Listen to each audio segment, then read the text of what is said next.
Hello everyone, स्वागत है सभी को हमारे यूट्यूब चैनल में। इस वीडियो में हम डिस्कस करेंगे सुकास्ट 2026 एग्जाम के रिलेटेड। सुकास्ट कश्मीर की तरफ से 2026 ट्वेल्थ पास आउट स्टूडेंट्स के लिए 12 different courses admission notification release निकाली है। ठीक है, इस वीडियो में हम बात करेंगे कौन कौन से प्रोग्राम है, कौन से कैंडिडेट एलिजिबल किस कोर्स के लिए है। जैसे कि कुछ प्रोग्राम आर्ट्स स्टूडेंट्स के लिए भी है और कुछ कॉमर्स स्टूडेंट्स के लिए भी है। बाकी आप सभी को तो पता ही है, पीसीएम पीसीबी स्टूडेंट्स तो एलिजिबल ही सुकास्ट एग्जाम के लिए। ऑल्सो हम इस वीडियो में हम डिस्कस करेंगे कि सिलेबस कौन सा है सुकास्ट एग्जाम के लिए। ठीक है, इन बच्चों को कौन कौन सा सिलेबस प्रिपेयर करना है, किन का एग्जाम सुकास्ट लेगी और किन का एग्जाम नहीं लेगी सुकास्ट एग्जाम। इस वीडियो का सेकंड पार्ट भी आएगा आगे जाके, क्योंकि एडमिशन ब्राउचर्स ई ब्राउचर्स अभी रिलीज नहीं हुई है, जिसमें हमें पता चलता है टोटल नंबर ऑफ सीट्स कितनी है, कैटेगरी वाइज कितनी सीट्स है। प्रीवियस ईयर का तो हम सभी को पता है कि क्या था। इस ईयर का अभी पूरा पता नहीं चला कि कितने नंबर ऑफ सीट्स कितनी है। ठीक है, कैटेगरी वाइज सीट्स कितनी है। ऑल्सो हमें ये भी नहीं पता चला कि सुकास्ट कौन कौन सी चेंजेस करने वाले हैं और कौन से नहीं करने वाली चेंजेस। ऑल्सो टोटल फीस कितना होगा, ये हमें एडमिशन टाइम ही पता चलेगा। ठीक है, आगे जाके पता चलेगा कि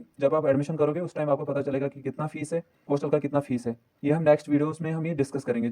ई ब्राउचर्स रिलीज होने के बाद हम आपको ये इन्फॉर्मेशन दे देंगे। इसलिए हमारे चैनल के साथ आप जुड़ा रहिए। आप हमें फॉलो भी कर सकते हो, आप हमारी व्हाट्सएप चैनल को भी ज्वाइन कर सकते हो, इंस्टा पे भी आप हमें फॉलो कर सकते हो। ठीक है, लिंक डिस्क्रिप्शन में आपको दी जाएगी। चलो हम बात करते हैं सुकास्ट कश्मीर की तरफ से 14 प्रोग्राम स्टार्ट कर रहे हैं, बट एक कोर्स का जो सुकास्ट कश्मीर एग्जाम कंडक्ट नहीं करती, बीटेक एआई इन एग्रीकल्चर। ठीक है, इसका सुकास्ट एग्जाम नहीं करती खुद। बाकी जो सब कोर्सेज का एग्जाम सुकास्ट खुद ही करती है, जिसका हमें पता है कौन से प्रोग्राम है, ऑल्सो एलिजिबिलिटी कौन कौन सी है। ठीक है, जैसे हम बात करेंगे कौन से प्रोग्राम के लिए कौन सा बच्चा एलिजिबल है। ठीक है, हम बात करेंगे बीएससी एनिमल हस्बेंड्री के रिलेटेड। जैसे कुछ ऑनर्स कोर्सेज होते हैं। ठीक है, honours in fisheries, honours in agriculture, honours in horticulture, honours in forestry, honours in sericulture, honours in biochemistry, honours in microbiology. ये जो 8 कोर्सेज हैं, ठीक है, इनकी eligibility PCB 12th class 11th class में होना चाहिए। ठीक है, तो इन कोर्सेज के लिए बच्चा एलिजिबल है। फिर से हम एक और कोर्सेज की बात करेंगे, बीएससी इन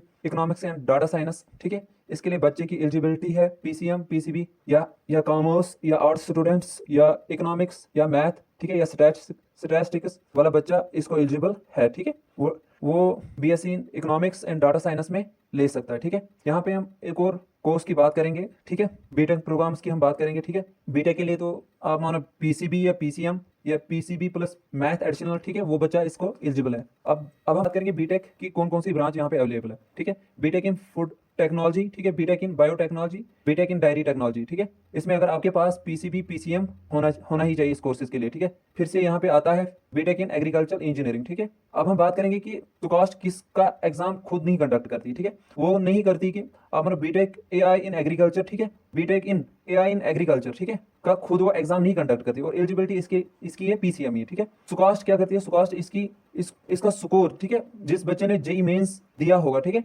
उसका स्कोर देख के एलिजिबल है वो सुकास्ट में। ठीक, जिस बच्चे ने जेई मेंस दिया होगा तो वो बीटेक एआई इन एग्रीकल्चर में एडमिशन ले सकता है। ठीक है, जेई ई ब्राउचर्स रिलीज होते हैं, हम आगे जाके आपको इन्फॉर्मेशन पहुंचाते जाएंगे। अच्छा, अब सिलेबस की हम बात करेंगे। सिलेबस आप मानो जो ये ना सुकास्ट बच्चों के लिए कौन सा सिलेबस इनको प्रिपेयर कर, बच्चों का जो 11th 12th जिन्होंने पढ़ा होगा, क्लियर किया होगा, आप मानो वही सेम सिलेबस एनसीईआरटी आपको रिवाइज करना होगा। कुछ बच्चों ने जो नीट के लिए प्रिपेयर कर रहे थे तो उनके लिए तो ईजी है, या आप ऑनलाइन क्लासेस डेमोज भी कर सकते हो ज्वाइन, वो कर लो। ठीक है, आप आराम से इसको कर सकते हो क्वालिफाई, उतना मुश्किल भी नहीं है ज्यादा। ठीक है, सिंपली 11th 12th का ही सिलेबस इसका है। इजीली ज्यादा स्ट्रेस मत लो। ठीक है, फोकस करो स्टडी पे। Thanks for watching this video. Channel को सब्सक्राइब कीजिए। किसी भी बच्चे को कुछ और इन्फॉर्मेशन चाहिए तो नंबर आपको दिया जाएगा। ठीक है, आप नंबर पे भी कांटेक्ट कर सकते हो व्हाट्सएप पे।